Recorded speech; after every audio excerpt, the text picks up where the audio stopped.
Baik, terima kasih atas waktu dan kesempatan yang telah diberikan kepada saya. Perkenalkan, nama lengkap saya Teresiana Ilus dengan NIM 2003-03-0065, kelas B semester 3, program studi Sosiologi Universitas Nusa Cendana Kupang, mata kuliah Masyarakat dan Kebudayaan NTT. Tugas mingguan, review buku pertama yang berjudul Seksualitas, Globalisasi, dan Transnasionalisme. Langsung saja, kata pengantar.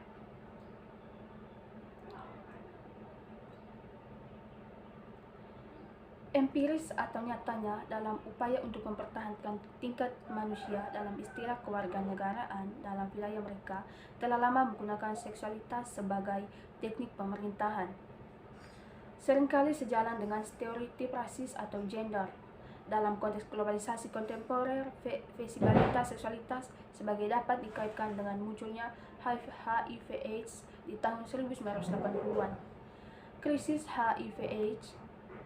HIV/AIDS dalam komunitas gay pada tahun 1980 menghasilkan meluasnya aktivisme lokal dan mobilisasi seputar isu-isu hak manusia, seksualitas, keberagaman, dan kesetaraan dalam memberikan akses ke pengobatan dan pencegahannya.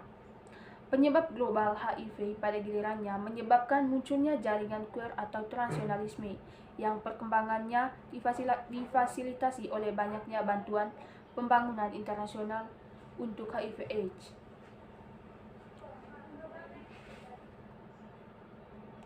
Serta kebutuhan akan solidaritas internasional lebih berpengaruh dalam pembuatan kebijakan publik. Misalnya ketika masalah hukum dan moral membuat pemerintah republik itu enggan bekerja dengan memberikan atau bekerja sama dengan kelompok yang terkena HIV/AIDS.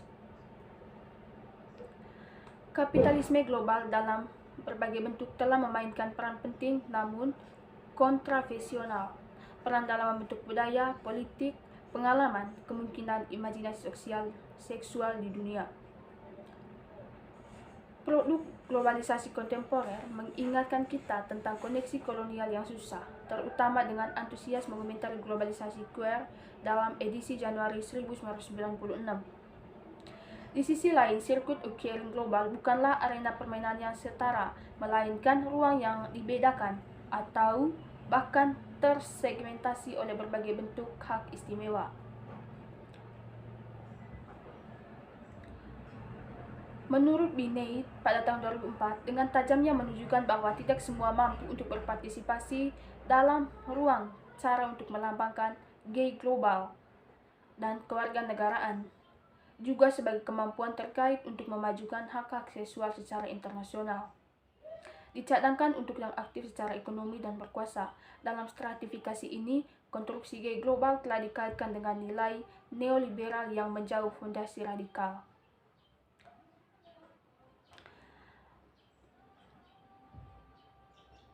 Terdapat seksualitas dan tantangan yang dihadirkan oleh studi seksualitas terhadap heteronormativitas dan maskulinisme yang melekat dalam globalisasi. Konsisten dengan sebelumnya pemahaman tentang globalisasi seperti internasionalisasi, westernalisasi, liberalisasi, dan universalisasi sebagai proses ekonomi, sosial, budaya, dan berskala lebih besar. Perdebatan di bidang terkait sebagian besar berfokus pada sifat identitas seksual global dan tentang hubungan antara lokal dan non-barat dalam globalnya, serta ketidakcukupan konseptualisasinya.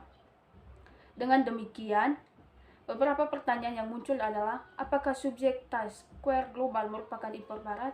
Bagaimana seharusnya kita memahami perbedaan ini?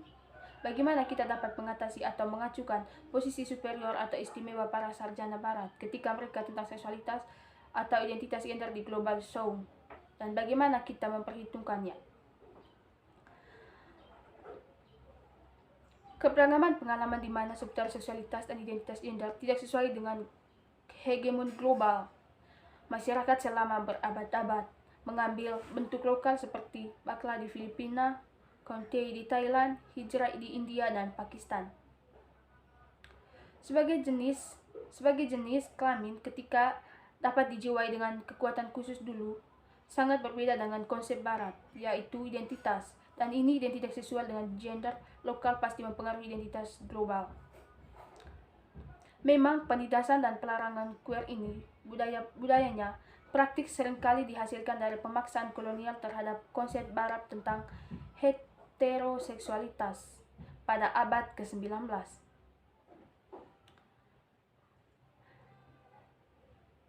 Giliran transnasionalisme dalam studi seksualitas yang dimulai pada tahun 1980-an berarti perhatian yang lebih besar diperhatikan pada mobilitas global termasuk individu, keragaman seksualitas dan identitas gender dan ketergantungan antara universalisasi retorika dan keragaman pengalamannya. Yang kedua, seksualitas dan perbatasan. Gerakan diferensiasi queer migran di dalam perbatasannya Verena Hooks dalam studi migrasinya, subjek yang berimigrasi dianggap heteroseksual dengan gender yang jelas. Juga beasiswa gender dan migrasi sering tidak memiliki refleksi pada pembingkaian heteronormatif implisit dan penelitian liberis.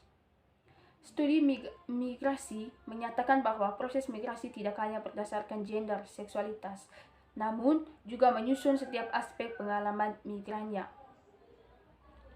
Dalam analisis migrasi telah menggunakan pengalaman dan realitas hidup mereka menjadi suatu cerita penderitaan, tetapi alih menganggapkan serius kemampuan mereka untuk menavigasi kondisi sosial. Metode perbatasan seksualitas adalah titik fokus rezim perbatasan dan situs untuk negara untuk mengontrol, mengatur, dan mendisiplinkan badan dan populasi tertentu, terutama seksualitas dan gendernya. Dalam rezim migrasi dan perbatasan proses ini dapat dilihat dalam gender regime, tanpa mengabaikan praktik dan struktur eksklusif, dan seringkali semua lingkungan yang terlalu bermusuhan bagi migran aneh, ada kebutuhan untuk melampaui pemahaman seksualitas secara eksklusif. Sebagai metode perbatasan, mengacu pada karya Anna Schul pada tahun 2012, ia mengatakan bahwa bagaimana queer migran tidak hanya melintasi batas wilayah tetapi juga melampaui batas sosial politiknya. Menurut Vaughan Williams pada tahun 2009, menekankan perlunya membedakan tidak hanya dalam istilah perbatasan itu sendiri, tetapi juga antara konsep perbatasan, antara perbatasan dan perbatasannya, karena ia melihat bahwa memiliki peran konstitutif dalam kolonialisme. Ia juga mengangkat pertanyaan tentang bagaimana interdisipliner studi migrasi dapat menangkap sejarah ini dan sekarang, berbagai aktor dan perbedaan berpentingan internasional dalam konteks migrasi secara memadai tanpa mengurangi kompleksitasnya. Rezim migrasi menawarkan kemungkinan untuk menggambarkan proses negosiasi yang menghasilkan konfigurasi wacana, gagasan, dan rezim migrasi, mengacu pada berpendapat bahwa ia dicapai melalui studi tentang praktik migrasi, namun pemahaman tentang konsep ini atau perbedaan ini dapat dilakukan oleh para penelitinya. Objek-objek yang disikapi dalam konsep ini oleh politik atau wilayah supranasional yang mereka coba masuki, tinggalkan atau transit, tetapi sebagai bagian aktif dari rezim itu sendiri. Ini berarti bahwa studi migrasi kritis dan rezim perbatasannya. Seksualitas sebagai metode untuk membatasi seksualitas tidak hanya mengacu pada jenis atau keinginan, identitas atau praktik tertentu, dan juga tidak hanya fakta biologis tentang seks. Berbicara sendiri maka diekspresikan secara sosial. Seks terasa individu atau pribadi, tetapi perasaan ini telah menggabungkan aturan, definisi, simbol, dan makna dari dunia di mana mereka dibangun. Dengan demikian, seksualitas juga merupakan kategori kekuasaan dan organisasi sosial, karena mendapatkan individu di pusat atau di pinggiran sosial dengan menghubungkan secara spesifik dan sumber daya peluang, hak dan perlindungan secara kontrol dan kekerasan sosial.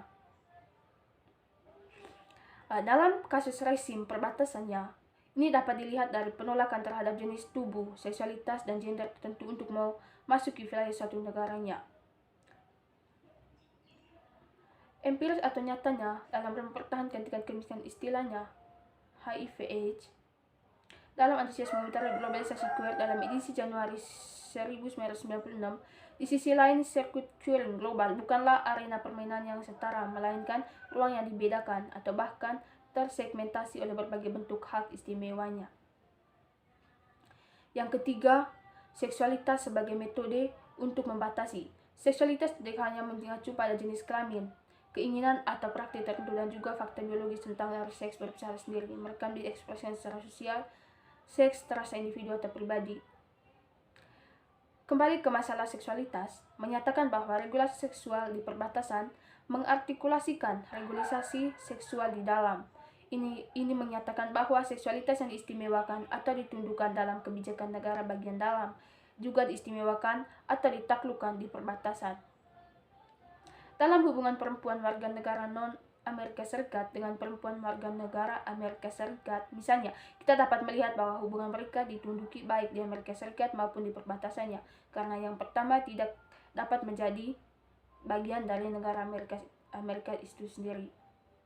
Jika tidak semua migran menemukan diri mereka dalam limbo menghadapi ancaman kematian, jika mereka dipaksa untuk kembali ke negara asal mereka dan perlu menceritakan